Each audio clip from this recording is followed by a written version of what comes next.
Ang ganda ng tinted sunscreen ng Fairy Skin. I can say no more. I'm literally opening another bottle right now. Guys, you know how much I love this tinted sunscreen. Halos lahat ng get ready with me videos ko dito, halos ito lang yung ginagamit ko. Wait lang, medyo napalami ako ng lagay, so ilalagay natin yung konti dito sa side na to.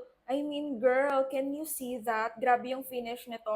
As an oily and acne prone skin, girl, sobrang nag-work to for me. That's why I use this most of the time kaysa dun sa color pink nila.